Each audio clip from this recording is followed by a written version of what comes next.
तो मुद्दे की बात आप देख लो जरा सा। जब भी बात करेंगे कई तरीके से प्रतियोगिता दर्पण की हम बात कर रहे हैं, तो प्रतियोगिता दर्पण के कुछ इंपॉर्टेंट फैक्ट्स हैं। मुद्दा क्या होगा, जब हम बात करेंगे तो 2-3 तरीके से बात करेंगे। जैसे पहला आपका इसकी नेशनल न्यूज़ जो भी हैं, ठीक है, नेशनल यानी कि राष्ट्रीय स्तर की जितनी भी न्यूज़ है उनको कवर कर लेंगे, पॉइंट वाइज दी गई होंगी। और इसके बाद इंटरनेशनल यानी कि अंतर्राष्ट्रीय जो भी इसकी न्यूज़ हैं आपके, उसको भी कवर करेंगे। इसके बाद इसी में स्पोर्ट भी लेके चलेगा, जो भी आपकी साइंस से घटनाएं होंगी सब कवर कर लेता है ये। देखते हैं जरा सा इसके अंतर्गत कैसे क्या क्या चीज़ें दी जाती हैं आपकी।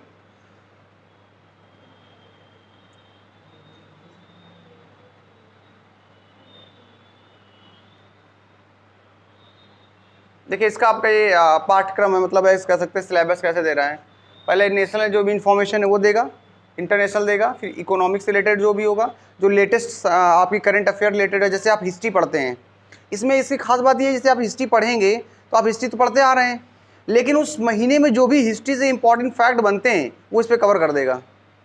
जब आप पॉलिटी पढ़ेंगे तो पॉलिटी से इंपॉर्टेंट सारे फैक्ट कवर कर देगा। तो अगर आप इसके और हिस्ट्री, पॉलिटी, ज्योग्राफी के वो फैक्ट्स पढ़ो तो आपको ये आइडिया चल जाएगा कि एग्जाम में कहाँ से ओरिएंटेशन बनेगा। ये इसका एक बहुत बेस्ट मतलब एक तरीका है ऐसा। खेलकूद से रिलेटेड आपके इंपॉर्टेंट जो फैक्ट्स होंगे वो सारी चीज़ें आपकी बात की गई है इसके द्वारा, ठीक है। मतलब काफ़ी चीज़ें इसमें डिस्कशन करता है, जो भी डेट इंपॉर्टेंट है, कौन कौन से एग्जाम निकलने वाले हैं, वो सब इसमें पूरा सवाल करता है। तो खैर ठीक है, जो पढ़ सकते हैं वो पढ़ सकते हैं, जो नहीं पढ़ सकते हैं। अब जैसे इसने राष्ट्रीय घटनाक्रम के बारे में बात की, तो जो भी इंपॉर्टेंट, जैसे राष्ट्र स्वतंत्रता दिवस की पूर्व संध्या पर राष्ट्रपति का संदेश जो था, मतलब ऐसा नहीं कि अक्टूबर मंथ की तो बिल्कुल लेटेस्ट से लेकर के पीछे की जो भी इंपॉर्टेंट घटनाएं हैं बार बार आइडेंटिफाई करता रहता है कि एग्जाम में क्या बन सकता है। इसके बाद जैसे आपको स्वतंत्रता दिवस पर राष्ट्र प्रधानमंत्री ने क्या क्या संबोधन किया था, वो सारी चीज़ों को मिला करके आपका 105वां संविधान संशोधन अधिनियम क्या है, जिसके बारे में हमने कुछ बात की भी है। अब जैसे यहाँ पर भारत के रामसार स्थल बड़े हाईलाइटेड इस समय चल रहे हैं, तो रामसार स्थल वगैरह क्या है इनके बारे में देखेंगे यहाँ पर। जैसे कि आपका कुछ है इंपॉर्टेंट, जी वो रामसार हमेशा फेवरेट होता है, तो इसके बारे में भी देखेंगे। GSLV F10 क्या है, इसके बारे में थोड़ा सा आपको आना चाहिए, ठीक है। तो बेसिक आपके ये कुछ फैक्ट्स हैं, इनको अब देखेंगे वन बाय वन, लेकिन मैं आपको डायरेक्ट पहले पॉइंट बात करता हूँ। इसकी हर प्रकार की आती हैं आपकी, ठीक है, हर प्रकार की आपकी, चाहे PCS लेवल की हो, सारी बात करेगा। फिर इंटरनेशनल इन्फॉर्मेशन करेगा। अब ये तो थ्योरेटिकल है, जिसको पढ़ना डिटेल में आप पढ़ता जाएगा। इंग्लिश और हिंदी दोनों वर्जन मिलती है इसकी, ऐसा नहीं है। जो अगर हिंदी की इंग्लिश भी चाहते हैं तो अब हिंदी इंग्लिश की मिल जाएगी आपको, गूगल में सारी डाउनलोड मिल जाती हैं, आप अपलोड कर सकते हैं अपने अपने मोबाइल में, डाउनलोड करिए। इकोनॉमिक्स की हैं। इसके बाद क्या करेगा, ये सारे पॉइंट को समराइज़ कर देगा, ठीक है। अगर आप इतना नहीं डिटेल में पढ़ सकते हैं, ये पूरा का पूरा चलेगा। इसके बाद आपका ये समराइज़ कर देता है पॉइंट को। जैसे आपका ये लेटेस्ट जो भी करंट अफेयर हो रहा है, किसका क्या अपॉइंटमेंट हो रहा है, जैसे आपका फुल फॉर्म वगैरह आते हैं कभी कभी, तो ऐसे सडन नहीं पूछता है, तो कुछ चर्चा में रहा होगा उससे रिलेटेड, तो ये भी जो भी इंपॉर्टेंट इसके लिए होता है वो, जैसे EEF का दे दिया इसने, ईस्टर्न इकोनॉमिक फोरम में भी इसका मतलब हाईलाइटेड पॉइंट रहा होगा, इसीलिए इसने उसका एक फुल फॉर्म बनाया हुआ है, ठीक है। प्रेजेंट टाइम में आपको पता है कि सर न्यायाधीश वगैरह का सब नियुक्त चल रहा है, इसके लिए इसका भी थोड़ा सा इंपॉर्टेंट हो जाता है। जो भी पुरस्कार होंगे सभी इसमें आपका दे देगा, प्रधानमंत्री के श्रम पुरस्कार रिलेटेड जो भी हैं, जितने भी चीज़ें आपकी करंट में चलेंगी सब इसको समराइज़ करके देगा ये। तो इन देखेंगे। फिर इसमें अगर कोई किसी की डेथ हो गई, जैसे कल्याण सिंह की डेथ हो गई है, तो हो सकता है कि उनके कार्यकाल से रिलेटेड कोई ऐसा प्रश्न बना के डाल दिया जाए, तो उसमें भी थोड़ा सा इंपॉर्टेंट फैक्ट बना लेता है। जितने भी लोग, सिद्धार्थ शुक्ला की डेथ हो गई थी, लेकिन इनसे एग्जाम में तो नहीं बनेगा, फिर भी एग्ज़ाम में आएगा। और या कोई ऐसा एक्सीडेंट वगैरह केसेस हुए हैं तो उसको भी यहाँ पे कवर अप करेगा वो।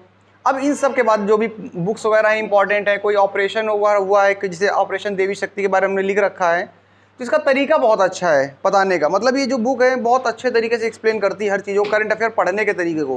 होता है कि हम करंट अफेयर चिल्लाते रहते हैं बच्चे, करंट अफेयर पढ़ें कैसे। तो अगर आपको नहीं समझ आता है तो ये प्रतियोगिता दर्पण एक बहुत अच्छा रोल प्ले कर सकती है आपको पढ़ने के लिए, ठीक है। फिर इसमें मिसलिनियस जो भी, और जैसे ऑपरेशन ब्लू फ्रीडम क्या होता है, कुछ एक दो वर्ड ऐसे होंगे जो बहुत ही इंपॉर्टेंट हो जाते हैं, तो उससे रिलेटेड क्वेश्चन बनाए जा सकते हैं। अब जब ये सारी हो जाएंगी चीज़ें, इसके बाद आपके स्टेट वाइज आपके आ जाएगा, जैसे उत्तर प्रदेश की क्या क्या घटनाएं हुई। अगर राजस्थान को लगेगा तो राजस्थान ले लेगा, सारे स्टेट नहीं लेगा, कुछ स्टेट ले लेता, हो सकता है अगर सारे भी ले ले। बिहार में क्या हुआ, यूपी में क्या हो रहा है, छत्तीसगढ़ में क्या होगा। करंट अफेयर है, क्योंकि अगर आप एग्जाम के लिए जा रहे हो, पेपर आप देख रहे हो, तो लेवल अच्छा खासा पेपर का बन रहा है। आप केवल क्लास में कम्पीट नहीं कर रहे हो, आप नेशनल लेवल पर, स्टेट लेवल पर कम्पीट करने जा रहे हो, और आप जैसे लाखों बच्चे हैं वहाँ पे, स्पोर्ट्स में आपका फिर आपने देखा ओलंपिक में बहुत कुछ था, लेकिन यहाँ ओलंपिक के साथ इससे पहले वाले में ओलंपिक के बारे में पूरा एक्सप्लेनेशन के साथ दिया है। यहाँ ओलंपिक को कम रखा है, फिर भी उन्होंने हाईलाइट किया हुआ है ओलंपिक को, ऐसा नहीं कि बिल्कुल नहीं किया है। ठीक है, तो सारे चेहरे आपके, ये जब इस सारा चीज़ आप देख लेंगे तो इसी को उसने क्या कर देता है कि स्पोर्ट्स में बहुत सारी चीज़ें और भी देंगे, गेम्स वगैरह में स्पोर्ट्स हो गया, यहाँ पे थोड़ा सा उन्होंने कर दिया टोक्यो पैरा ओलंपिक के बारे में क्लियर कट सारी चीज़ों के बारे में। फिर जो भी आपका मेडल मिल रहा है इंडिया को, उन सब के बारे में बात किया। अच्छा, रोजगार समाचार भी इसमें डाल देता है, कौन कौन सी परीक्षाएं आपकी लगी होंगी, कौन सी आने वाली होंगी। तो क्या है ना, अगर आप पढ़ाई से कनेक्टेड हो तो आपको चीज़ें करना पड़ेगा। ऐसा नहीं कि आप 2 घंटे पढ़ो उसके बाद मामला गड़बड़, कि आपने 2 घंटे पढ़ लिया बस हो गया। अब क्लास में परफॉर्मेंस थोड़ा देने जाना है, आपको सिलेक्शन लेना, उसके लिए आपको लगे रहना होगा। अलग अलग स्टेट में कौन कौन सी भर्तियाँ हैं तो सब इसमें आपका आ जाता है। फिर साइंस के क्षेत्र में क्या चल रहा है उन सब के बारे में। एंड फाइनली सब चीज़ों को क्या करेगा वो, इसमें 1-2 इंटरव्यू पड़े होते हैं, जैसे सिविल सेवा जो भी पीसीएस है, आईएएस है, इनके इंटरव्यू आपको रहेंगे, 2-3 इंटरव्यू मिलेंगे। जो सिलेक्ट हो चुके होते हैं उनसे क्वेश्चन आर के आधार पर तो उस अपना स्पष्टीकरण देते हैं कि मतलब हाँ कैसा रहा हमारा इंटरव्यू, सब कुछ मिलेगा आपका। इससे भी पूछते हैं इतने आपके अलग अलग लैंग्वेज इनमें से एग्ज़ाम दे सकते हो। ठीक है, चलिए अभी थोड़ा देखते हैं। इसके बाद कुछ मुद्दे पर फोकस करते हैं, जिससे कहते हैं ना स्किल होनी चाहिए, सोचे कैसे कोई भी चीज़ पे अपने थॉट रखने के लिए। तो हर बार यहाँ पे कोई ना कोई एक ऐसा मुद्दा दे दिया जाता है, और उसके बाद अगर आप रीडिंग करते हो उसके तो आपके सोचने की कैपेसिटी बहुत अच्छी बनती है। तो जैसे यहाँ पे जलवायु परिवर्तन की तपिश झुलसता भारत, मतलब जलवायु टेम्परेचर जो आपका क्लाइमेट जो चेंजमेंट आ रहा है, जिसकी वजह से इंडिया में टेम्परेचर लगातार ग्रोथ हो रही है। अब उस पॉइंट ऑफ व्यू के लेके एक्सपर्ट के थॉट होते हैं, ये एक तरह से ऐसे लिखने में बहुत बड़ा मदद करते हैं। और ऐसे भी आपको डाटा यहाँ मिलता है, जब आप पढ़ेंगे तो आपको लगेगा मतलब अच्छा खासा है। तो ये सब यहाँ पर एक और आपका दे दिया गया, सार्वजनिक क्षेत्र में बैंक से रिलेटेड आपका एक टॉपिक पड़ा हुआ है। इन सब को कवर अप करने के बाद ये जैसे इंटरव्यू का ही आपका है, किसी ने गेन की होगी, कौन सी रैंक हासिल की है इन्होंने, अच्छा गोरखनाथ पांडे जी उत्तर प्रदेश सिविल सेवा यानी कि पीसीएस में सिलेक्ट हुए हैं। मेरी सफलता का मूल मंत्र है दृढ़ आत्मविश्वास, सकारात्मक सोच, गहन अध्ययन एवं नियमित लेखन अभ्यास। बढ़िया, मतलब कई सारे लोगों का देगा। फिर ये आपके भाई साहब हैं, इन्होंने भी क्या, अधिक आत्मविश्वास, असफलता से सफलता के सृजन की क्षमता और दृढ़ता के साथ कठिन परिश्रम। बहुत अच्छे। कौन सी रैंक है, 7वीं रैंक है यूपी में, रैंक तो बहुत अच्छी है। ये कोई मैडम जी हैं, मेरी सफलता का मूल मंत्र है दृढ़ता और एकाग्रता के साथ अथक परिश्रम, गुणवत्तापूर्ण कोचिंग संस्थान का चयन तथा चुनौतियों से निपटने की क्षमता। सालू कुमारी। आपका नाम क्या है? हाँ, अगला नाम आपका यहाँ होना चाहिए। 64th रैंक है इनकी। हाँ जी, ये जितने भी आप ऊपर फैक्ट पढ़ेंगे उन सब को एक साथ डाल देता है नीचे। तो जैसे बहुत सारे स्टूडेंट होंगे वो नहीं पढ़ पाएंगे ऊपर, तो नीचे क्या होगा, जितने भी इंपॉर्टेंट फैक्ट है सबको समराइज किया। नेशनल लेवल की जो भी घटनाएं थी उसको नेशनल में डाल देगा, सारी चीज़ों को ऊपर जितनी भी चीज़ें हुई। फिर इंटरनेशनल जितने भी टॉपिक दिए होंगे, हर उससे बनने वाले क्वेश्चन होंगे वो नीचे डाल देता है। तो आप डिटेलिंग में नहीं पढ़ सकते हैं, लेकिन ये तो पढ़ ही सकते हैं ना, कम से कम 2-3 पेज। और अगर इतना भी नहीं पढ़ सकते, एक मंथ की, पूरे मंथ की लगभग कवर किया हुआ है, तो फिर बेटर है कि आप ऐसा करिए, झोला वोला रखिए अंदर और एक साइकिल ले लीजिए और सरिया फैक्ट्री खुली है, और क्या, फिर कोई ऑप्शन नहीं है।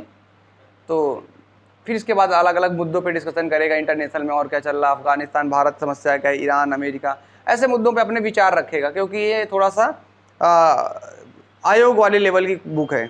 लेकिन करंट अफेयर के जो इंपॉर्टेंट फैक्ट्स हैं वो बहुत महत्वपूर्ण हैं, तो हम प्रयास करेंगे उन सब चीज़ों को सुरक्षा परिषद से रिलेटेड, मतलब अगर कोई रीड करे डेली, हर महीने इसको फॉलो करे तो बहुत बेस्ट है, मतलब आपकी एक सोच डेवलप कर देगी। अब जैसे मैंने बात की थी ना, वर्तमान व्यू नजर, अब कला एंड संस्कृति, आर्ट एंड कल्चर है। अब ये देखना अचानक आज हजारा समुदाय क्या है, जो क्वेश्चन बनते हैं ये कोई नहीं फॉलो करता है, ये मैंने जो ऑब्जर्व किया है, यहाँ से सीधा सीधा क्वेश्चन फंस जाते हैं, क्योंकि इनका जो वो होता है, मतलब कि जैसे अब देखो सिंधु घाटी सभ्यता से रिलेटेड क्या है, इतने इंपॉर्टेंट फैक्ट्स आपसे रिलेटेड हैं, तो क्वेश्चन इस आधार पे बहुत आसानी से बन सकते हैं। इसको भी अगर हम लेते हुए चलें तो बहुत आसान हो जाता है। साइंस रिलेटेड क्या है आपका क्वेश्चन, यहाँ पे ऐसे नहीं कुछ भी बना के डाल देगा। पर्यावरण प्रदूषण से रिलेटेड इन्होंने हाईलाइट किया हुआ है, तो इंटरनल से रिलेटेड आपका पड़ा हुआ है, मतलब ये हर बार कोई ना कोई मुद्दा लेके आते हैं। अब जैसे ऐतिहासिक ले लिया इन्होंने पॉइंट ऑफ व्यू, तो हिस्ट्री से रिलेटेड है ये हिस्ट्री का पॉइंट ऑफ व्यू से इन्होंने तैयार किया है, और इसके बाद क्वेश्चन बन सकते हैं यहाँ से जो भी इंपॉर्टेंट आपके तत्व। देखिए आप देखिए बहमनी वंश वगैरह, तो यहाँ पे वो क्या करते हैं, हर उस बुक में वो सारे पॉइंट हाईलाइट करते हैं। तो इसकी मैं ऐसा करूँगा, PDF बना के इस वाले केवल कट करके ट्रांसफ़र कर दूंगा, तो इसको आप जरूर देख लीजिएगा, एक बार राउंड अप कर लीजिएगा। जो भी जैसे अब वंश है, तो अब इतने सारे वंश है, सबको तो नहीं पढ़ेंगे, लेकिन कुछ तो रहा होगा ना जिसकी वजह से इन लोगों ने हाईलाइट किया हुआ है इस मुद्दे को, तो कम से कम इस पॉइंट को लेते हुए चलें। ये मतलब अगर एक बार थोड़ा सा फॉलो कर लें तो मज़ा आ जाता है। मतलब हर चीज़ को इन्होंने कर रखा हुआ जितने इंपॉर्टेंट है। आप हिस्ट्री इतनी सारी पढ़ोगे, लेकिन ये जो हिस्ट्री के पॉइंट होंगे इनका अलग ही इफेक्ट होगा। अब जैसे करंट के रिलेटेड राम प्रसाद बिस्मिल काफ़ी चर्चा में रहे, नाम इनका महाराजा रणजीत सिंह काफ़ी चर्चा में रहे, जयंती मनाई गई इनकी। तो जब इनकी जयंती मनाई जा रही है, तो कहीं ना कहीं इनको थोड़ा सा ध्यान में रखना पड़ेगा कि एग्जाम पॉइंट ऑफ व्यू से महत्वपूर्ण हो जाते हैं, कि इनसे रिलेटेड इनके टाइम पीरियड से रिलेटेड क्वेश्चन पूछा जा सकता है।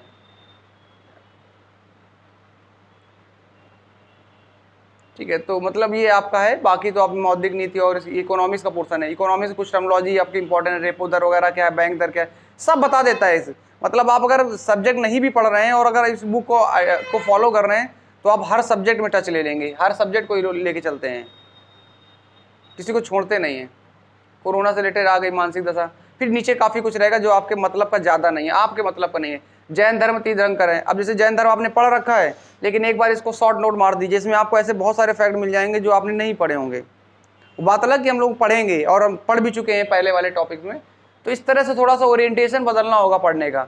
अब आपको चारों नहीं पढ़ने, लेकिन जो भी इंपॉर्टेंट, जैसे महावीर के बारे में पूरा इन्होंने शॉर्ट दे दिया अच्छा करके, फिर जितने भी दिगंबर है श्वेतांबर है, मतलब आप काफ़ी बेटर तरीके से रिप्रेजेंट करते हैं चीज़ों को लेकर के। ठीक है, नदी परियोजना के बारे में केन बेतवा की बात कर रहा है।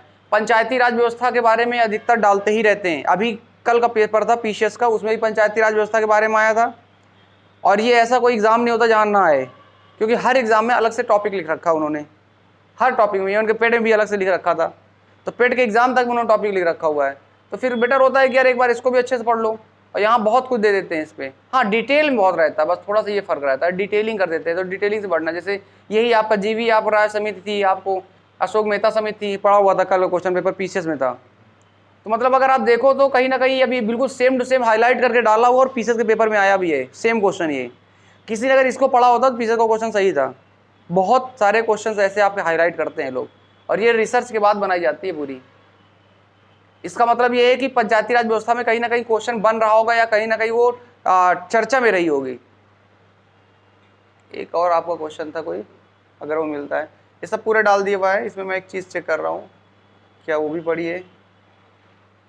गॉडविल सिंघवी चौबे, अच्छा ठीक है। अब आपको ऐसे पढ़ने में थोड़ा सा तो अजीब लगेगा, ठीक है। चलिए, नेट जीरो टारगेट से अभी 2 दिन पहले ही सम्मेलन हुआ है यूएई में और सऊदी अरबिया में। तो सऊदी अरबिया ने कहा कि 2024 तक अपने आप को कार्बन मतलब कर देंगे, जीरो कार्बन में कन्वर्ट कर देंगे। पूरा का पूरा 127वां संविधान संशोधन क्या था, सब कुछ दे दिया उन्होंने इस पे। तो थोड़ा समझना होगा चीज़ों को, ठीक है। अगर आप वास्तव में पढ़ना चाहते हैं तो इसमें आपको कोई चर्चा में है, ठीक है। फिर इस देखिए जो मैं अभी बता रहा था पॉइंट, ये देखिए ये इस तरह करते हैं पॉइंट। मतलब लास्ट में क्या करते हैं, जितने भी हिस्ट्री के इंपॉर्टेंट फैक्ट्स हैं उनको समराइज कर देंगे। तो अब क्या है, अगर आप हर महीने के ये वाले पॉइंट कलेक्ट कर लो, बेटर क्या तरीका, आप अभी जैसे अक्टूबर चल रहा है, तो आप सितंबर के हो गए, अगस्त के हो गए, जुलाई के हो गए, मई के हो गए, अप्रैल के हो गए, अगर आप 6 महीने के केवल ये वाले पॉइंट आप कलेक्ट कर लो, तो ये गारंटी है कि बहुत सारे क्वेश्चन तो सेम टू सेम आपको मिलेंगे। क्योंकि इतनी मेहनत के बाद अगर ये तैयार कर रहे हैं, और फिर अच्छा चेक करने के लिए भी आप कहाँ पे बैठे हो, आपने इतना कुछ पढ़ लिया, आप चेक कर लो भैया कि हिस्ट्री पढ़ रहे हो आपको पता चल जाएगा, पॉलिटी पढ़ रहे हो आपको पता चल जाएगा क्या लेवल। हाँ, थोड़ा सा क्वेश्चन लेवल का है, भारत और विश्व के भूगोल से संबंधित आपका बहुत सारी चीज़ें आपके यहाँ पे डालेंगे, फैक्ट बना बना के हर तरह के डालेंगे, राष्ट्रीय स्वतंत्रता आंदोलन से रिलेटेड आपका डालेंगे। तो ये थोड़ा सा ध्यान रखना होगा। हर सब्जेक्ट डाल देंगे, पर्यावरण का है, सामान्य विषय का है, इसको थोड़ा सा लोग कम करते हैं। करते क्या मतलब, ये करते ही नहीं है, बहुत कम करते हैं। फिर बाद में होता है कि आप चाहे इतना पढ़ लो क्वेश्चन नहीं फंसता है। तो क्वेश्चन कहाँ से बनेगा, जैसे इकोनॉमिक्स का है, और इसमें टेंशन हिंदी इंग्लिश दोनों की इसकी अवेलेबल होती हैं। इंग्लिश में आपको ट्रांसफ़र कर दूंगा, टेंशन न लेना। अब 2 बुक तो एक साथ नहीं चला सकता मैं, ठीक है। एजुकेशन से रिलेटेड, तो मतलब कहने का ये है कि कंप्यूटर पढ़ना तो ठीक महत्वपूर्ण है, लेकिन कैसे पढ़ना वो भी समझना बहुत ज़रूरी है। तो ये मत समझो कि जैसे कि मैं केवल बता रहा हूँ पढ़ा कुछ नहीं है, ये बहुत मैटर करता है। जो हम लोग डिस्कस कर रहे हैं ये बहुत मैटर करता है। पढ़ने के लिए तो आप पढ़ ही लोगे, लेकिन कैसे पढ़ना है इन सब चीज़ों को थोड़ा सा फोकस करते हुए चलना, तरीके चेंज करने पढ़ने के अपने। कंप्यूटर से रिलेटेड क्वेश्चन आ जाते हैं, खेल से रिलेटेड क्वेश्चन आ जाते हैं, जैसे लिब्रो शब्द का प्रयोग किस खेल में किया जाता है। अब ये अजीबोगरीब क्वेश्चन है। अब आपके सामने एग्जाम में आ गया लिब्रो वर्ड, आपने कभी नहीं पढ़ा है ऐसा वर्ड, तो फिर दिक्कत जाएगी। यहाँ वो सारे वर्ड वगैरह उस तरह सेलेक्ट करके डालते हैं। अगर आप 6-7 महीने के सारे खेल के एक्सपर्ट कर लोगे और फिर बेसिक तो नॉलेज जानते ही हो आपको, तो उस तरह से आप हाईलाइट कर सकते हो। फिर इसके बाद मिसलिनियस, कहीं से भी कुछ भी क्वेश्चन आ जाता है ना मिसलिनियस वाला, तो इनका ये भी ओरिएंटेशन है कि उस तरह के क्वेश्चन को भी ये लोग क्या करते हैं, टचिंग ला के लेके आते हैं। ठीक, तो ये थोड़ा सा ज़रूरी है। फिर इसके बाद क्वेश्चन पेपर आ जाता है अलग अलग, जैसे अभी मध्य प्रदेश पीछे तो क्वेश्चन पेपर है, तो ठीक है, इससे रिलेटेड में कोई डिस्कशन नहीं करना है। बहुत कुछ लंबा है आपका, नीचे रहेगा, कई सारे पेपर पढ़े होंगे, प्रैक्टिस सेट पढ़े होंगे आपके, इधर उधर भागने की जरूरत नहीं होती है, हर एग्जाम का लगभग पढ़े होते हैं। ठीक है, तो चलिए हम थोड़ा सा बात कर लेते हैं। जैसे आपका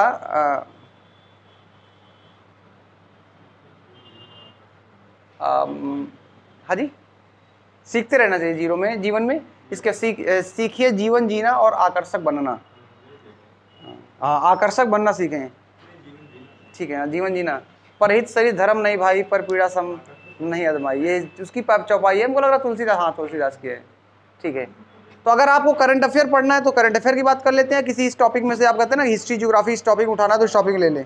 बताइए क्या चाहते हैं बेटे, आप बताइए आपकी क्या राय है, क्या चाहते हैं आप। मैं अभी आज तो वो ज्योग्राफी जो चल रहा हमारा टॉपिक चल रहा है उसको अभी आज नहीं पढ़ाने वाले हैं अभी, क्योंकि ये मैंने सोचा पहले इस पर थोड़ा सा आपको बताते हैं। अब आपको दिख रहा होगा कि अभी बहुत मेहनत करने की जरूरत है। अभी आज इस चीज़ का एहसास होना चाहिए कि आपको ये नहीं लगना चाहिए कि हमने इतना पढ़ लिया बहुत आ गया हमको। जीएस बहुत ब्रॉड है, लेकिन अगर आप उसको थोड़ा सा सर्टेन वे में पढ़ोगे तो अभी देख लो, टॉपिक ही देखो ना, केवल हिस्ट्री हो गया, पॉलिटी, अभी तो हमने पॉलिटी आपको नहीं पढ़ाई है, कुछ लोग पढ़ चुके कुछ लोग नहीं पढ़े हैं। इसके बाद वर्ल्ड का भूगोल और इंडिया का भूगोल हो गया, राष्ट्रीय स्वतंत्रता आंदोलन, ये तो खैर टॉपिक पढ़ चुके हो। पर्यावरण से रिलेटेड हमको बात करनी है, सामान्य विज्ञान से रिलेटेड आपकी बात करनी है, अर्थव्यवस्था हो गई, बहुत सारे टॉपिक हैं जिन पे आपको पढ़ना होगा, तब जाके कंप्लीट होता है। और लोग सोचते हैं कि एग्ज़ाम नहीं निकल रहा है, पढ़ना पड़ता है। ठीक है, स्पोर्ट हो गया, कंप्यूटर हो गया, और आपके उसमें तो स्पोर्ट आता ही आता है। जैसे कुछ, चलो अच्छा पहले इसका स्पोर्ट के कुछ ही वर्ड हैं जिनका जरा सा मतलब देख लेते हैं। और हाँ, इतना तो कर ही लो, कम से कम डाल लो जरा सा स्पोर्ट का। फिर करंट अफेयर में आ जाते हैं, फिर करंट अफेयर में आते हैं। मार्कर कहाँ गया भैया, चलो अच्छा ठीक है। जरा सा इसमें जो 4-5 वर्ड पढ़े हैं कम से कम आप देख लीजिए जरा सा। ये जो पूरे का पूरे बनाया हुआ है लगभग 130 के आसपास हैं। ठीक है, 130 के आसपास हैं। तो जरा सा स्पोर्ट के 7-8 पढ़े हुए हैं, इनको जरा सा पॉइंट आउट कर लीजिए। पहला एक वर्ड क्या कह रहा है, लिब्रो। लिब्रो किस खेल से संबंधित है, वॉलीबॉल। पॉइंट आउट करते चलिए जरा, फटाफट फटाफट थोड़ा करें, फिर करंट में आते हैं हम। ठीक है, भारतीय क्रिकेट का भीष्म पितामह किसे कहा जाता है। अब जो क्रिकेट में अभी आपको पता है पहली बार पिछले 20 या 30 वर्षों के बाद आईएएस के एग्जाम में कभी क्रिकेट से क्वेश्चन नहीं पूछा था। क्रिकेट से क्या, इवन स्पोर्ट्स से नहीं पूछा जाता था, उन्होंने क्रिकेट का क्वेश्चन डाल दिया, क्रिकेट का क्वेश्चन डाल दिया। अब अगर किसी से पूछ लिया जाए क्रिकेट का, भारतीय क्रिकेट का भीष्म पितामह किसे कहा जाता है, 90% स्टूडेंट नहीं बता पाएंगे, बता ही नहीं पाए, और क्रिकेट लवर हैं। ध्यान रखिएगा, सीके नायडू, सीके नायडू, इन्हें भारतीय क्रिकेट का भीष्म पितामह कहा जाता है। ठीक, अच्छा, भारतीय क्रिकेट भीष्म पितामह कहा जाता है। लैला अली का संबंध किस खेल से है, लैला अली। अब अली का नाम तो बहुत सुना होगा आपने, ये आपके बहुत फेमस, बहुत मतलब हाँ, मोहम्मद अली, तो मोहम्मद अली लीजेंड है। मतलब जैसे आप कहते हैं ना सचिन तेंदुलकर क्रिकेट के लीजेंड हैं, तो मुक्केबाज जो आपका होती है मुक्केबाजी, इसके मोहम्मद अली लीजेंड माने जाते हैं। मतलब ग्राउंड में उतरते हैं तो फिर लोग अट्रैक्शन, मतलब एक होता है वो, ऐसा ही कुछ इनका भी था क्रेज मोहम्मद अली का। याद रखना, लैला अली का संबंध किससे, मुक्केबाजी से। मुक्केबाजी इज व्हाट, बॉक्सिंग। तो मतलब ये अद्भुत है। मतलब ये पंच जो देते थे ना, आप आज वीडियो डालिएगा, बहुत पुराने, जैसे 1980 1970 के टाइम पीरियड के हैं, लेकिन आप इनको देखेंगे जा करके तो आपको दिखेगा, आपको लगेगा उस टाइम पीरियड की टेक्नोलॉजी इतनी हाई नहीं थी कि बड़ा चढ़ा दिखा जाए, लेकिन वीडियोस में पड़े हुए यूट्यूब में, तो आप देखेंगे तब आपको लगेगा कि यार हाँ कुछ तो टैलेंट था इनके पास, क्रेज होता था इनका जब ग्राउंड उतरते थे। विंबलडन प्रतियोगिता किस कोर्ट में खेली जाती है, विंबलडन, हरी घास के कोर्ट पर विंबलडन गेम होता है। अभी चलो अच्छा पिक्चर देख लेंगे उसका भी। ये कुछ पॉइंट आपको थोड़ा थोड़ा नोट करते चलना है। अच्छा, जैसे आपका एक ये क्वेश्चन दिया हुआ है, आधुनिकीकरण ग्रीष्मकालिक ओलंपिक खेल सर्वप्रथम कहाँ खेले गए थे? ये ओलंपिक आपके चलते हैं खेल, ओलंपिक गेम्स होते हैं ना सर, तो सबसे पहले एंथेस में खेले गए थे। एंथेस, ये तो खैर बहुत पुराना फैक्ट है, पता होता है मोस्टली सबको लोगों को। एंथेस में खेले गए थे पहली बार, the first time Olympic games. आपसे ये पूछ सकता है सीधा सीधा, ओलंपिक के मोटो, जो मोटो होता है ना यार हर गेम का अपना, जैसे आप करते हैं कि सर थीम डिसाइड करते हैं, theme is like motto, citius, altius, fortius, ये क्या है? ये आपके मोटो थे ओलंपिक गेम्स के। इनका मतलब क्या क्या है, शाब्दिक अर्थ क्या है? ऐसे ही पूछा जा सकता है क्वेश्चन सीधा सीधा। और तेज और ऊंचा, शक्ति का भरपूर प्रदर्शन, इंपॉर्टेंट है एग्जाम पॉइंट ऑफ व्यू से बहुत ज़्यादा है। ये वाला पॉइंट ध्यान रखिएगा एग्जाम पॉइंट। अगर ओलंपिक से क्वेश्चन बनेगा तो खेल से संबंधित आ सकता है, नाम किसी से। देखो ओलंपिक का क्वेश्चन अगर बना तो याद रखना, जहाँ तक मेरा आइडिया है, और मेरा क्या आइडिया, जहाँ तक क्वेश्चन बनेगा 90%, तो आपसे ये पूछा जाएगा, किसी व्यक्ति का नाम दिया जाएगा जो ओलंपिक में जिसने पार्टिसिपेट किया था, वो किस खेल से संबंधित है, स्पोर्ट से संबंधित है, ये क्वेश्चन बनेगा। दूसरा, हमेशा क्वेश्चन इसी टाइप के डाले जाते हैं, 2 टाइप के क्वेश्चन ही बन सकते हैं। ये नहीं पूछेगा आपसे मेडल कौन लेके आया था, में भी आ सकता है, ऐसा नहीं है, लेकिन चांसेस यहाँ पर 90% यही होंगे कि आपसे किस खेल से संबंधित है। देखो थोड़ा सा ये ध्यान रखना है। ओलंपिक चिन्ह का अर्थ क्या है? ओलंपिक आपने देखा होगा, आपका एक साइड बने रहता है ओलंपिक में, ऐसे ऐसे ऐसे होते बने रहते हैं, देखा होगा। ऑडी में 3 होते हैं, यहाँ 5 चलते हैं अलग अलग कलर के। तो ओलंपिक का एक साइन है। अब इसका मतलब क्या है? कॉन्टिन्यूटी, निरंतरता। हाँ, बनाओगी क्या? कह रहे हम बनाएंगे, वो बन गया है, उनको वो लिखना है। तो ओलंपिक जो है उसका साइन का अर्थ होता है निरंतरता, कंटिन्यूटी। अब आप जस्ट इमेजिन करो कि आपकी इस पेड के मैंने 7-8 पॉइंट डिस्कस किए, 6-7 पॉइंट डिस्कस किए, इनमें से कितने आपको आते थे? पढ़ा आपने लगभग सभी है। क्वेश्चन इसीलिए नहीं हो पाते हैं वहाँ पे। तो अब चीज़ों को थोड़ा सा बदलेंगे। करंट अफेयर को थोड़ा सा प्रत्युत्तर पढ़ लेकर के एक क्रोनोलॉजी की है, उससे भी हम, इसीलिए हम जो आपको लिखाते हैं तो आप उनको पॉइंट को बिल्कुल नॉर्मल मत समझिएगा। कल पीछे के क्वेश्चन में भी बहुत सारे ऐसे करंट अफेयर के पॉइंट हैं जो आपने पढ़ रखे हैं, डिस्कस किए हुए हैं, ऐसे पॉइंट आए हैं करंट अफेयर। इंडेक्स के क्वेश्चन आए हुए हैं जो आपने पढ़े हुए हैं, इंडेक्स के क्वेश्चन ही पढ़े हुए थे, यहाँ पे आपको सब मिल जाएगा। ठीक है, आप सोचो इतने सिंपल क्वेश्चन पढ़े हुए थे कि मतलब आप सोच नहीं सकते ज्योग्राफी वगैरह में तो। और ज्योग्राफी जबकि टफ आती है, ऐसा नहीं ज्योग्राफी सरल आती है, ज्योग्राफी टफ आती है, इसके बावजूद भी ज्योग्राफी सिंपल क्वेश्चन पढ़े थे। नोकरेक हो गया आपका, गुरु शिखर हो गया आपका, ऐसी पीक्स के बारे में बात किया था, अरावली की जैसे आपकी पीक है। डोडा बेटा के बारे में क्वेश्चन पढ़ा हुआ था, आपको पता है तमिलनाडु दक्षिण भारत में, साउथ इंडिया में आपकी हाई पीक है, 2596 मीटर हाइट है उसकी। तो मतलब ऐसे क्वेश्चन आपके पीछे में पड़े हुए हैं। ठीक है, थोड़ा सा इसको ध्यान देंगे। आइए मुद्दे पे बात करते हैं थोड़ा सा। अगला क्या करा सर? ओलंपिक जो आपका फ्लैग था, ध्वज था, अंकित आपस में जुड़े 5 विभिन्न रंगों के छल्लों में कौन सा अफ्रीका महाद्वीप का प्रदर्शन करता है? ऐसा क्वेश्चन बन सकता है, डाल लीजिएगा काला। जो ब्लैक आपका कॉन्टिनेंट है उसे किसे कहा जाता है? वो एक्चुअली में अफ्रीका महाद्वीप को ही ब्लैक कॉन्टिनेंट कहा जाता है, काला महाद्वीप। तो उसमें एक ब्लैक रंग होता है। तो अब जो ब्लैक रंग है वो किस चीज़ का रिप्रेजेंटेशन कर रहा है, ऐसे क्वेश्चन भी पूछे जा सकते हैं, ये भी ध्यान रखिएगा। क्या कह रहा है? ओलंपिक जो आपका ध्वज है उस पर अंकित आपका जो 5 विभिन्न रंग है, जिनमें से आपका अफ्रीका महाद्वीप है, अफ्रीका महाद्वीप। ये अफ्रीका महाद्वीप किस रंग को रिप्रेजेंट कर रहा है? तो काले रंग को, ब्लैक रंग को। ओलंपिक ध्वज पर चिन्हित हरा जो रंग है, हरा ग्रीन, वो किस चीज़ को कर रहा है? ऑस्ट्रेलिया को कर रहा है। लास्ट एक पॉइंट इसमें और ऐड कर लीजिएगा, ये वाला जो दिया गया, ओलंपिक खेलों में महिलाओं की सर्वप्रथम भागीदारी कब हुई? ऐसा नहीं थे कि जब ओलंपिक शुरू हुआ तो महिला शुरू से खेल रही हैं, महिलाएं शुरू से नहीं खेलना शुरू की थी। इसकी शुरुआत हुई है 1900 से लेकर के पेरिस ओलंपिक में।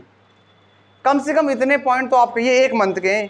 अब आप सोचो कि अगर स्पोर्ट के आप पिछले 4-5 महीने का इस तरह कलेक्ट कर लो, तो क्वेश्चन के फंसने की संभावनाएं बहुत ज़्यादा हो जाएंगी आपकी। ठीक है, ये पॉइंट ऑफ व्यू आपको थोड़ा सा रखना पड़ेगा। अब सोच रहे बिटिया कि क्या करें, इतना पढ़ना पड़ेगा, इससे बढ़िया पढ़ाई ना छोड़ दी जाए, ऐसा थॉट आ रहा है क्या? हाँ, पढ़ना पड़ेगा, पढ़ना तो पड़ेगा, उसमें कोई डाउट नहीं। तो कहीं ना कहीं ये थोड़ा सा ध्यान रखना है।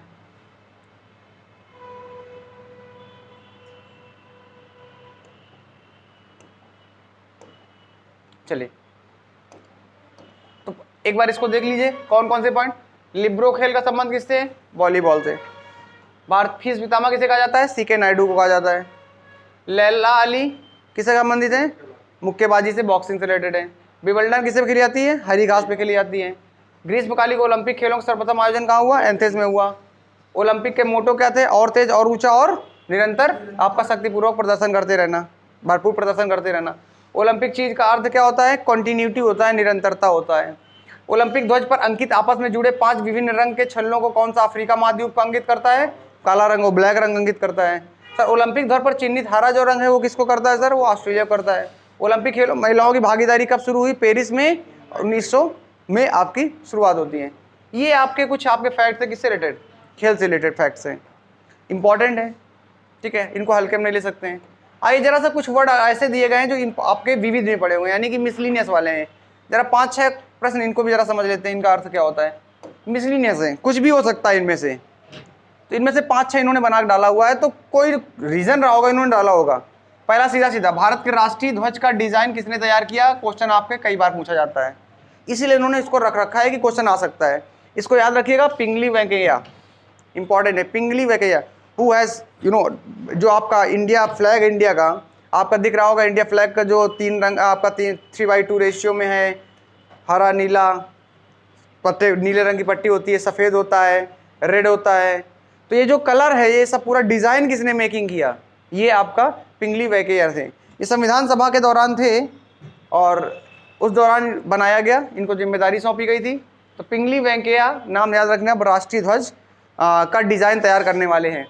दूसरा एक वर्ड आ रहा है, मैत्री एक्सप्रेस किन 2 देशों के बीच चलती है? मैत्री एक्सप्रेस। मैत्री एक्सप्रेस क्या है? ये एक बस सेवा है, बस सेवा कहा जाता है इसको।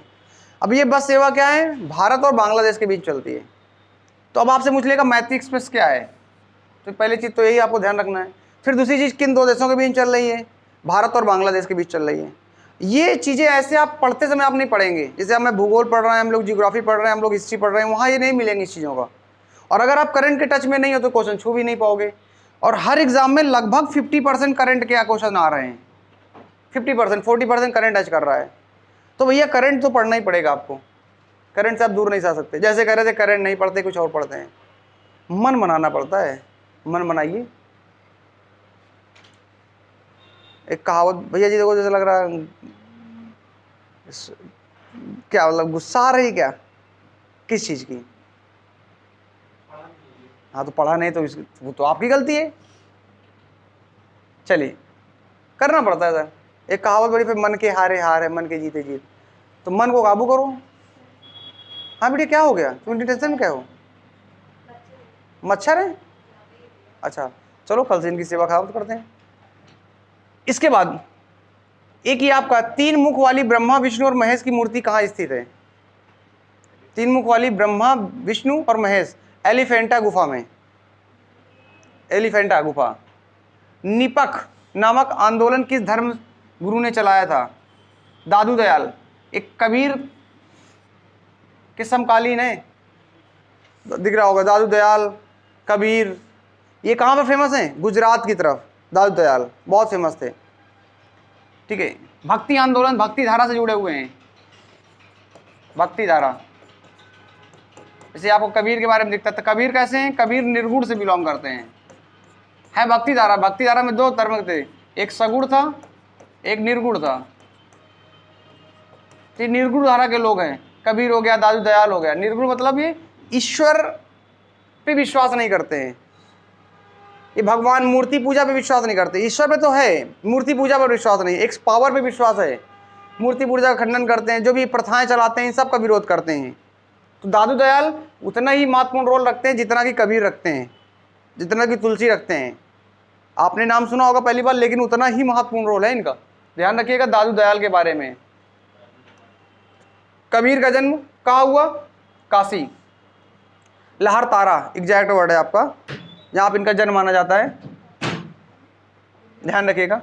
निपक, तो नामक आंदोलन किसने चलाया? ये बहुत महत्वपूर्ण हो जाता है, दादू दयाल। निपक, ठीक है। मैं ऐसा करूंगा कि जो भी जितने भी यहाँ पर पॉइंट हैं इन सब का एक अलग से बना दूंगा, जितने भी मंथ के हैं उन सब का कलेक्शन पीडीएफ करके, और फिर उस तरह से थोड़ा सा बेटर हो जाएगा। 6 महीने का पूरा कर दूंगा। मतलब आपका 6 मंथ का जो भी होगा आपका, चाहे वो इकोनॉमी का हो, चाहे आपका हिस्ट्री का हो, जियोग्राफी का हो, मतलब आपका ये हो गया। आप इसके बाद आपका साइंस का पोर्शन हो गया, करंट का जो भी हो जाएगा, ठीक है। और अपार्ट फ्रॉम दैट इसके बाद हमारा स्पोर्ट हो गया।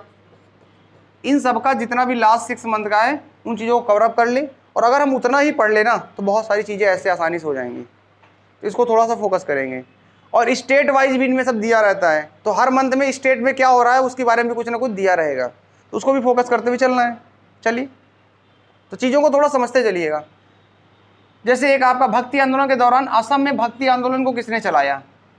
शंकरदेव, बहुत फेमस नाम है, इसको आप शंकरदेव बात करेंगे। भक्ति आंदोलन के बारे में चर्चा नहीं की हमने, मध्यकालीन भारत पूरा पढ़ा हुआ है। हमने सूफी आंदोलन की थोड़ी सी चर्चा की थी, इसके बाद भक्ति आंदोलन बचा हुआ था, क्योंकि हमें खत्म करना था टॉपिक को, तो हमने भक्ति आंदोलन छोड़ा हुआ है, इसीलिए आपने इस टॉपिक को अभी कवर नहीं कर पा रहे हैं। भक्ति आंदोलन को देखेंगे, एक दिन का टॉपिक नहीं होगा, 2 दिन में हम इसको कंप्लीट कर लेंगे पूरा का पूरा। भक्ति आंदोलन में कम से कम नहीं तो 15 से 16 ऐसे लोग होंगे जिनके बारे में आपको चर्चा करनी होगी, 15 से 16, और उसी से रिलेटेड जो भी मूवमेंट चलाया जा रहा है, आंदोलन चलाया जा रहा है, उनका क्या योगदान है, उस दौरान भारत में कौन सा किंगडम है, राजशाही चल रही है, कौन राजा है, क्या क्या उनकी पॉलिसीज थी, वो सब चीज़ों को यहाँ पर बात कर लेंगे। कौन कौन सी उन्होंने पुस्तक लिखी है, इसके बारे में आपको आइडिया होना चाहिए थोड़ा सा, क्योंकि यहाँ पर देखिए पूरा का पूरा जो डाल रहे हैं सूफी आंदोलन से रिलेटेड डाल रहे हैं और आपको भक्ति आंदोलन से। और मैं बार बार कहता हूँ कि जब आप मध्यकालीन भारत पढ़ रहे होंगे तो भक्ति आंदोलन और सूफी आंदोलन से क्वेश्चन बनते हैं, हर बार बनते हैं। अगला, धारा सिखों के बारे में आपने बहुत नाम सुना होगा। किस सूफी सिलसिले को अपनाया था? कादरी सिलसिला था, आपको ध्यान होगा हमने लिखा भी था, ये मध्यकालीन में हमने लिखा है मेडिवल हिस्ट्री में। कादिर, दारा सिखों ने किसको अपनाया था? कादरी सिलसिला। सिलसिले 5 प्रकार के सिलसिले थे, आपको याद होगा। जो आपका ये निज़ामुद्दीन औलिया है, ध्यान आ रहा है, ये चिश्ती सिलसिले से बिलोंग करते थे, क्योंकि मुइनुद्दीन चिश्ती सबसे प्रमुख थे भारत के, जिन्होंने चिश्ती सिलसिले की शुरुआत की थी। इनकी दरगाह ही बनी हुई है। निज़ामुद्दीन औलिया की तो दिल्ली में है, ठीक है। तो इसको थोड़ा सा ध्यान रखना है, इसको पॉइंट लिखते चलिएगा आप इनको। जैसा कि मुगल बादशाह औरंगजेब को किस सूफी सिलसिले में दिलचस्पी थी? नक्शबंदी, ये भी पॉइंट मैंने आपको लिखाया हुआ है। अब आप देखो कि ये पॉइंट लिखे हुए हैं और ये इंपॉर्टेंट पॉइंट्स हैं। भैया मच्छर मार रहे हैं, ठीक है। तो मतलब थोड़ा सा ध्यान देना होगा, ऐसा नहीं कि आपने जो लिखा हुआ है वो ऐसे फालतू चीज़ें लिखी। बहुत सारे पॉइंट्स हैं, ये हमने लिखा हुआ है, ये भी हमने लिखा हुआ है, ठीक है। आपका अब इसमें 2 ही 3 क्वेश्चन ही पढ़े उस टॉपिक से, लेकिन फिर भी आपको दिख रहा होगा। उपाना शब्द का क्या अर्थ होता है? जूता। अब कोई पॉइंट रहा होगा इनको बनाने का, ऐसा नहीं मिसलिनियस है ना, कुछ सोच के ही डाला होगा। अभी तो जूता क्यों डाल दिया गया है, होगा कोई ना कोई रीज़न, ठीक है। तो इसके बारे में थोड़ा सा समझना होता है, ऐसा नहीं है। तो आप इसको पॉइंट रखना है, उपाना जूता। केदार पांडे राहुल सांतकातर का मूल नाम था। ये सब आपके इतिहास में इनका है नाम, इतिहास में इनका नाम मिलता है। तो मुद्दा क्या है? मुद्दा ये है कि हमको पढ़ना कैसे, ये थोड़ा समझना पड़ेगा, और उसके बाद हम थोड़ा सा चीज़ों को आइडेंटिफाई कर सकते हैं। इन सब चीज़ों को देखेंगे तो एक बार इसको फिर से दोबारा देख लीजिए। और किसी भी चीज़ को आप अगर 3 बार रिवीजन कर लेते हैं तो वो कंठस्थ हो जाती है। 3 बार अगर आप रिवाइज कर लो तो परमानेंट आपके माइंड में सेटल हो जाएगी। दारा सिखों के बारे में अगर हम बात करें तो किस सूफी संत से हैं? बिना देखे बताइए।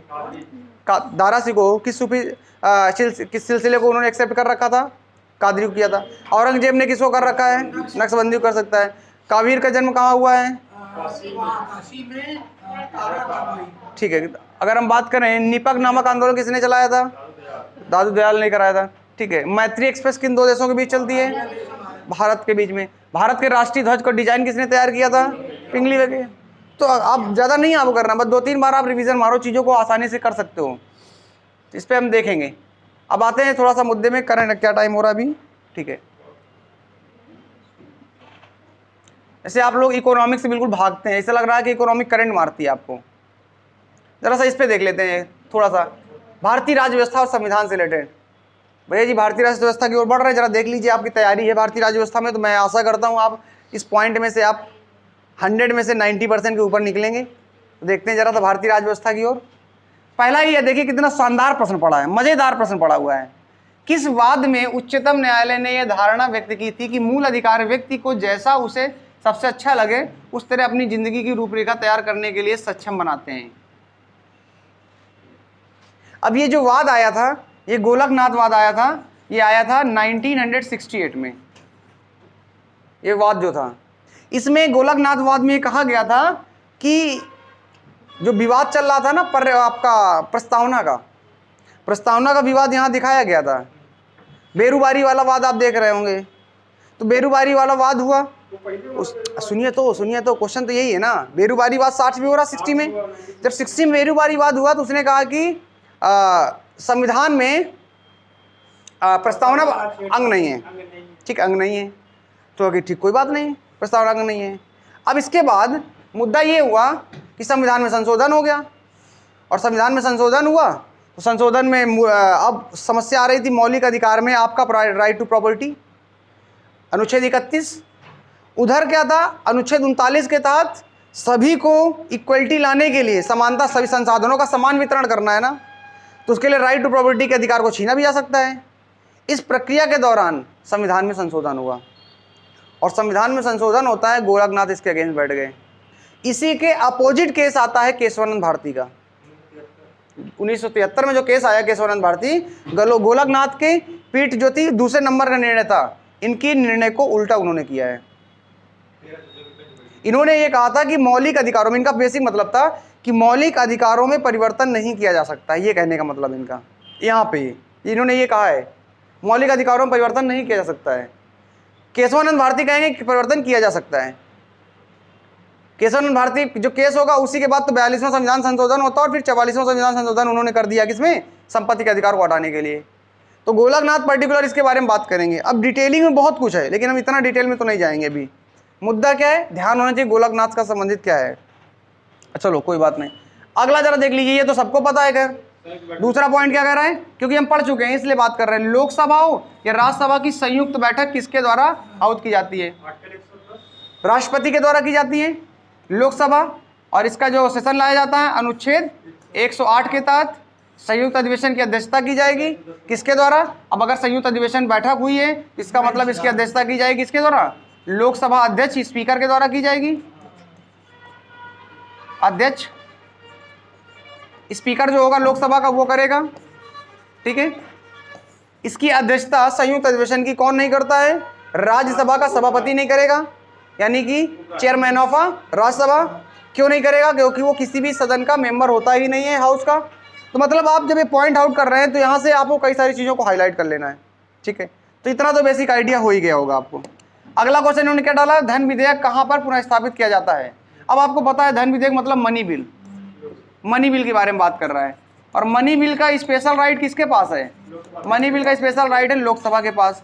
किस आर्टिकल के तहत मनी बिल का स्पेशल राइट लोकसभा को दिया गया है, आर्टिकल 110 के तहत दिया गया है, ठीक है, आर्टिकल 110 के तहत दिया गया है। तो मतलब आसान है बहुत सारी चीज़ों का। मनी बिल के बारे में राज्यसभा में अगर मनी बिल लोकसभा से पास कर दिया जाता है, अब ये तुमको शायद ना आ रहा हो अभी समझ में, ये हमने पढ़ा हुआ है, लेकिन फिर भी अभी जितने ये फैक्ट हैं ये सब जब हम पॉलिटी पढ़ेंगे, दोबारा पढ़ेंगे पार्टी, तो वहाँ पर ये कवर अप हो जाएगा, आपको फिर समझ में आएगा। फिर भी थोड़ा सा आइडिया देखो। अब मनी बिल है, मनी बिल अगर आपका लोकसभा ने पास कर दिया है, ठीक है ना, ये जाएगा कहाँ पे, राज्यसभा में जाएगा। और राज्यसभा को 14 डेज के अंदर इसको पास करना होगा। अगर नहीं पास करता है तो फिर अपने आप वो क्या माना जाएगा, पास मान लिया जाता है। मतलब ये स्पेशल राइट है लोकसभा का, राज्यसभा इसमें इंटरफेयर नहीं कर सकती है। मामला इस दिस वन। चलिए, ये क्वेश्चन भी हमने पढ़ा हुआ है, अच्छे से पढ़ा हुआ है, तो आप यहाँ से ये देख जरूर सकते हैं कि हम लोग जो पढ़ चुके हैं पॉलिटी में, वहाँ कहाँ तक क्वेश्चन टचिंग में जा रहा है। अगला क्वेश्चन क्या कह रहा है, क्वेश्चन नंबर देखिए, भारत के राष्ट्रपतियों में से कौन से ट्रेड यूनियन आंदोलन से संबंध रहा है। ये अच्छा क्वेश्चन है, इसको नोट कर लीजिएगा। ट्रेड यूनियन आंदोलन, वीवी गिरी, अब वीवी गिरी क्या है, भारत के राष्ट्रपति रह चुके हैं, भारत के पहले कार्यवाहक राष्ट्रपति कहलाते हैं, वर्किंग प्रेसिडेंट थे।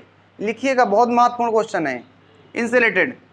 ये भारत के पहले कार्यवाहक राष्ट्रपति कहे जाते हैं। इनके बारे में थोड़ा सा बता देता हूं आपको, ठीक है। ये भारत के राष्ट्रपति के कौन है, कह सकते, पहले तो पॉइंट लिख लीजिएगा 24 में, भारत के राष्ट्रपतियों में कौन ट्रेड यूनियन आंदोलन से संबंध रहा है, वीवी गिरी। इंपॉर्टेंट है ये पॉइंट, बहुत कम लोगों को पता होगा, फिर भी जिनको पता बहुत अच्छी बात है। दूसरा, अब वीवी गिरी के बारे में जरा 2-3 पॉइंट यहीं पर ऐड कर लीजिए। ये भारत के राष्ट्रपति थे, कब बने थे भारत के राष्ट्रपति, जरा समझिएगा। देखिए हुआ यूं था, 1952 से लेकर 1962 तक भारत के राष्ट्रपति कौन थे, डॉक्टर राजेंद्र प्रसाद, ठीक है। अब राष्ट्रपति तो नहीं पढ़ेंगे, लेकिन इंपॉर्टेंट फैक्ट यहां देख लेंगे, क्वेश्चन बन सकता है। और वीवी गिरी से टाइम पीरियड का ही पूछा जाता है अधिकतर। राजेंद्र प्रसाद 62 तक, इसके बाद 62 से लेकर के 67 तक कौन बने जा करके, सर्वपल्ली राधाकृष्णन बने हमारे, जो भारत के पहले उपराष्ट्रपति थे, और इन्हीं के जन्म दिवस पर टीचर्स डे मनाया जाता है। तो सर्वपल्ली राधाकृष्णन।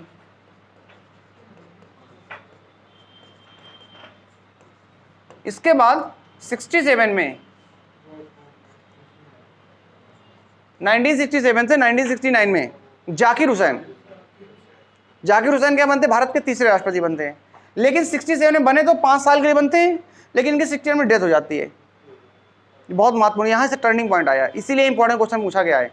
ये क्वेश्चन क्यों डाला गया, क्योंकि महत्वपूर्ण बन सकता है एग्जाम पॉइंट, और सीधा बनता है। अब राष्ट्र, आपने प्रेसिडेंट भले ही ना पढ़ा हो, पूरा टॉपिक ना पढ़ा हो, लेकिन 90% संभावना क्वेश्चन इस बीच से आएगा और क्वेश्चन आप कर ले जाओगे। इसलिए थोड़ा सा इसको ध्यान रखना बहुत जरूरी है। जब इनकी डेथ हो जाएगी, कौन, जाकिर हुसैन, तो उस समय ये प्रक्रिया हमारे कॉन्स्टिट्यूशन में है कि अगर प्रेसिडेंट नहीं होता है तो उसकी जगह में वाइस प्रेसिडेंट वर्किंग प्रेसिडेंट के रूप में कार्य करेगा। और अगर वाइस प्रेसिडेंट भी नहीं है और प्रेसिडेंट भी नहीं है तो उस समय सुप्रीम कोर्ट का मुख्य न्यायाधीश क्या करेगा, एज अ प्रेसिडेंट, वो कभी खाली नहीं पद हो सकता है। तो उस समय वाइस प्रेसिडेंट थे आपके वीवी गिरी, ये वाइस प्रेसिडेंट थे वीवी गिरी। अब वीवी गिरी को क्या मिलता है, जैसे इनकी डेथ होगी 69 में क्या बनेंगे, आपके वाइस प्रेसिडेंट बनेंगे। अब देखना क्यों इनके बारे में क्वेश्चन पूछा गया, क्योंकि ये बड़े वो कंट्रोवर्शियल रहे हैं, वीवी गिरी, ठीक है। अब वीवी गिरी आपके क्या बन गए, क्योंकि उस समय वाइस प्रेसिडेंट थे, तो वाइस प्रेसिडेंट होने के इसलिए वर्किंग प्रेसिडेंट इनको बना दिया गया, कार्यवाहक राष्ट्रपति के रूप में ये काम करने लगे, प्रेसिडेंट। लेकिन आपको पता है राष्ट्रपति का अगर पद खाली है और कोई कार्यवाहक टेम्परेरी के रूप में काम कर रहा है तो 6 महीने के अंदर इलेक्शन कराना होता है। ये भी क्वेश्चन है अपने आप में, कितने महीने के अंदर कंडीशन देगा और कितने महीने के अंदर इलेक्शन कराना अनिवार्य है, तो 6 महीने के अंदर इलेक्शन कराना होगा। अब इलेक्शन कराने के लिए बात आई तो 1969 में राष्ट्रपति का इलेक्शन होने वाला था। इलेक्शन जब होने वाला था तो इन्होंने क्या किया कि इन्होंने कहा कि हम भी राष्ट्रपति के चुनाव में पार्टिसिपेट करेंगे, इलेक्शन में पार्टिसिपेट करेंगे। और जब इलेक्शन में पार्टिसिपेट करेंगे तो इन्होंने अपने पद से इस्तीफा दे दिया। और जब इस्तीफा दे दिया तो ना तो अब प्रेसिडेंट है, ठीक है, और ना ही वाइस प्रेसिडेंट है, दोनों पद खाली हो गए। इस कंडीशन में जो CGI chief justice of India होगा, भारत का मुख्य न्यायाधीश होगा, उसे बनाया जाएगा कार्यवाहक राष्ट्रपति के रूप में। एकमात्र मुख्य न्यायाधीश है इंडिया के, वो चीफ जस्टिस ऑफ इंडिया हैं, सुप्रीम कोर्ट के हेड हैं, जो कार्यवाहक राष्ट्रपति के रूप में काम किए हैं अभी तक। ऐसे तो राष्ट्रपति के रूप, कार्यवाहक के रूप में उपराष्ट्रपति का ही आएंगे, और भी 2 मिलेंगे भी, लेकिन ये एकमात्र थे। और इनका नाम था उस समय सीजीआई थे हमारे मोहम्मद हिदायतुल्लाह, मोहम्मद हिदायतुल्लाह, इनका नाम लिख लीजिएगा, मोहम्मद हिदायतुल्लाह, इनका नाम जरूर लिख लीजिएगा, एग्जाम पॉइंट ऑफ व्यू से बहुत महत्वपूर्ण है। मोहम्मद हिदायतुल्लाह ये बने जाकर के क्या, वर्किंग प्रेसिडेंट बने। और जब ये चुनाव लड़ते हैं वीवी गिरी, तो मजे की बात है कि चुनाव जीत जाते हैं कि हार जाते हैं,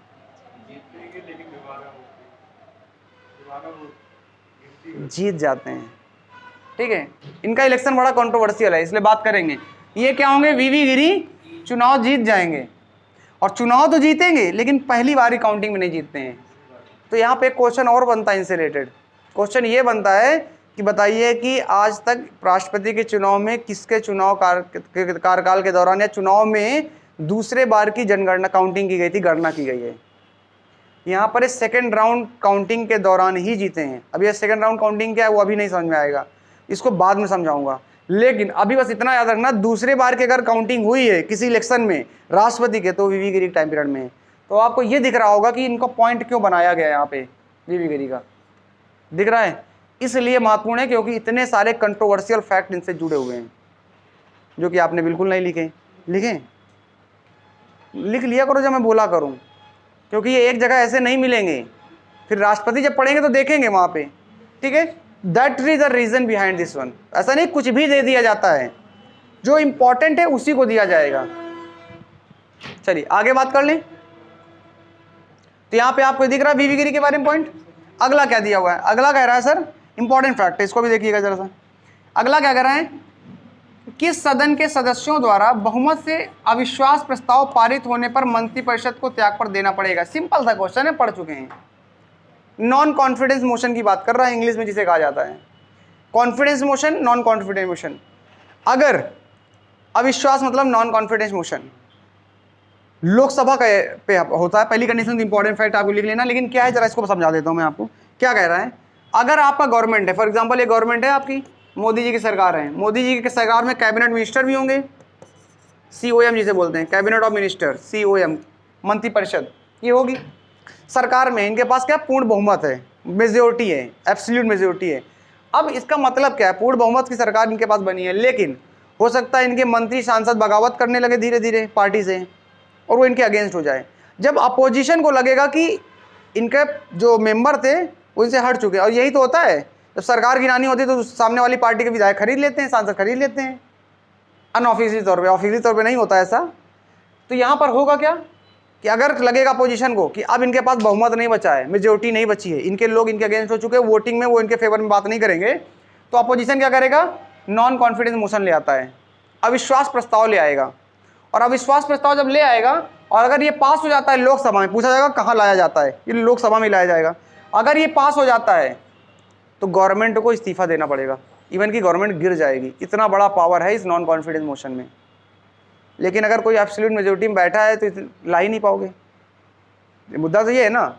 लेकिन अगर लगे अपोजिशन को कि अब मामला गड़बड़ हो रहा है, और ऐसा हुआ है अटल बिहारी वाजपेयी के दौरान हुआ है, बहुत सारे लोगों को प्रूफ करना पड़ता है, कॉन्फिडेंस मोशन प्रूफ करना पड़ता है, आपको ये साबित करना पड़ जाता है अगर आपको कंडीशन आ जाए कि सर आपको बहुमत है कि नहीं है। तो इस तरह के चलते रहते हैं प्रस्ताव, तो ये भी ध्यान रखना है। नॉन कॉन्फिडेंस मोशन वाला ये आपका कहाँ होता है, संसद राज्य सूची के विषय पर संबंध पर कानून बना सकती है। कितने पढ़े, सब सारे पढ़े फैक्ट हैं, सिंपल है। राज्य सूची के संबंध में कानून बना सकती है, ये कौन भी तय करेगा। यानी कि 3 प्रकार की लिस्ट थी, central list, state list and concurrent list. ठीक है, राज्य सूची, केंद्र सूची और समवर्ती सूची। सेंट्रल लिस्ट के तहत केवल सेंटर कानून बना सकती है, लॉ बना सकती है। राज्य सूची के तहत सिर्फ राज्य बना सकता है, और आपकी समवर्ती में दोनों बना सकते हैं। तो इसमें क्वेश्चन एक है कि एक स्पेशल पावर है किसके पास, पार्लियामेंट के पास, पार्लियामेंट के एक हाउस के पास, कि चाहे तो वो स्टेट लिस्ट पे कानून बना सकती है। तो वो तो एक्चुअली वो, हाँ वो भी विशेष पावर है, नहीं बहुत और भी बहुत सारे हैं आर्टिकल एक्चुअली 249, 241, 243, 249, 250, 253, 251, 256, ये सारे राज्यसभा के पास विशेष राइट हैं जो राज्यसभा को ताकतवर बनाते हैं। तो कभी चर्चा कर लेंगे इस पर, ये उसका थोड़ा सा मुद्दा बनता है जब आपका मेंस वाला होता है, तो वहाँ एक क्वेश्चन बन जाता है ये कि कैसे राज्यसभा लोकसभा से ताकतवर है। तो आपको आइडेंटिफाई, बहुत सारे राइट हैं उसके पास, ऐसा नहीं है, इतनी कमज़ोर नहीं है सर, इतना लगता है। संसद राज्य सूची के विषय पर संबंध कानून बना सकती है, ये कौन तय करेगा, राज्यसभा तय करेगी। ठीक है, राज्यसभा तय करेगी। अगला पॉइंट देख लीजिए जल्दी से, टाइम नहीं है बिल्कुल भी। राज्य विधानसभा में कोई भी धन विधेयक पूरा स्थापित नहीं किया जा सकता है राज्य के राज्यपाल की संसद के बिना। मुद्दा ये, धन विधेयक लाओगे, मनी बिल लाओगे, but with the recommendation of राज्यपाल। ठीक है, इसी प्रकार राष्ट्रपति के रिकमेंडेशन के बाद ही आता है, वो बात अलग कि देना पड़ता है उसको, दैट इज अ कंडीशन। ये सारे पॉइंट हैं, मतलब ये आपको कुछ इंपॉर्टेंट पॉइंट्स हैं जो नीचे दिए गए हैं, जिनके बारे में देख लेंगे। चलो हाँ जी, देख लीजिए, 2 क्वेश्चन का पूरा देखिए सर, बड़ा कर देते हैं सर, और बड़ा कर दें, लीजिए। और क्या 29 नंबर, नीति आयोग तथा राज्य सरकारों के बीच समन्वयकर्ता का कार्य करता है राष्ट्रीय विकास परिषद। उसमें क्या दिक्कत है, डेवलपमेंट का कमी आपके कमेटी है, एनडीए जिस आपको बोलते हैं, एनडीसी बोलते हैं उसको, जो कमीशन। ठीक है, इसका मैं आपको तैयार करूंगा, टेंशन मत लीजिए। तो जितने भी इंपॉर्टेंट चीज़ें हैं इसकी मैं उसको प्रयास ये करूँगा कि लास्ट 5 मंथ का कलेक्शन कर दूँ, लगभग 5 मंथ का 30-40 पेज में, तो पूरा आपको मिल जाएगा एक साथ। ठीक है, और अलग अलग अलग अलग है चाहिए अब इनको, मतलब डिमांड घट ही नहीं रही है। चलिए देखते हैं।